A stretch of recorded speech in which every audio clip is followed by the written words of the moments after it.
IBM, Hewlett-Packard, Google, Burger King. They let us talk to these customers. And they said, I need information as gold, and I need some justification for that huge line item when I'm spending on your service every month when the CFO comes and challenges me on that number. So anyone you're communicating with, anyone you network with today and ongoing, has this kind of silent, unspoken expectation of value, and they want to hear it. They want to see themselves in it with you, and we're going to deliver upon that today. I'm a financial advisor, one of my favorites. Well, here's what I know about financial advisors. I think the best ones that I know are great coaches. They are genuine and authentic about how they care about their clients, and they want them to be successful at every turn. How do you communicate, though, that with the blur of whatever is going on in the world and with the markets and what that client's aspirations are? So, I help clients with endings and new beginnings. Retirement, divorce, sale of a family business, buying a business, transferring wealth. So much of the best financial advisors are helping us in our lives with transitions. And it doesn't always have to be morbid or negative. Very powerful transitions. I wrote a book a couple years ago called Taming the Four-Headed Dragon that was really an ode to what financial advisors were doing, and we're going to have a version for attorneys and CPAs coming out very shortly, that we're all under pressure to handle four dragons, if you will, or energies. One, existing clients.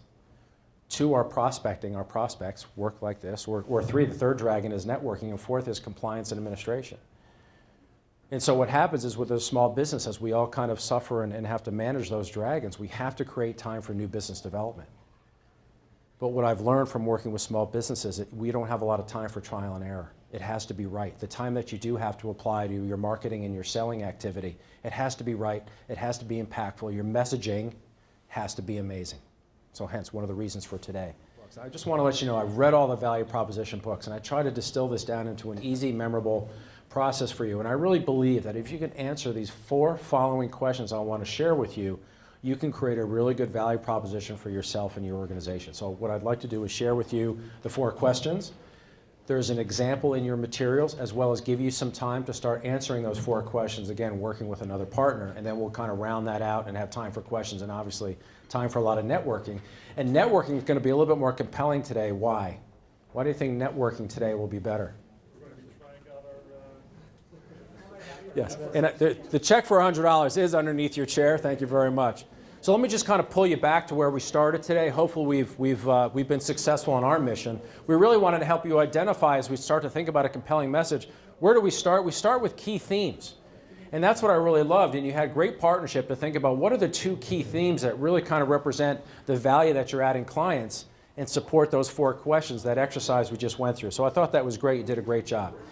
Conversation starters are so important. Spend a lot of time there, right? You want to bring people into what you do, but not be too creative around that. But you can't lose when you talk about a client type and the problems that you're solving and the pebbles that you're removing from the shoes of the folks that you're trying to attract. I have no idea who I'm handing this off to, but I just want to give it to Alice and say thank you very much.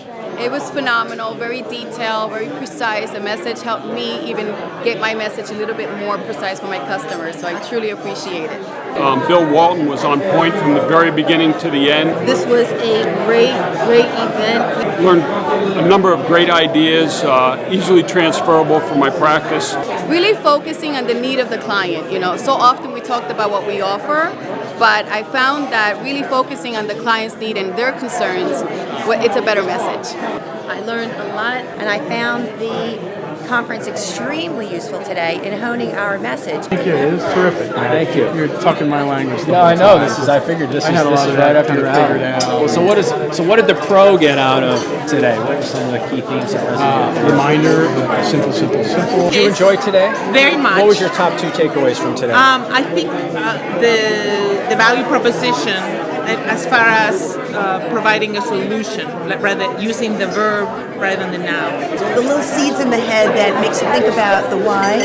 I would highly recommend this workshop. I'd actually like to do another one. You can reach Bill Walton by email bwalton@bwaltonsalestraining.com or visit his website at www.billwaltonsalestraining.com.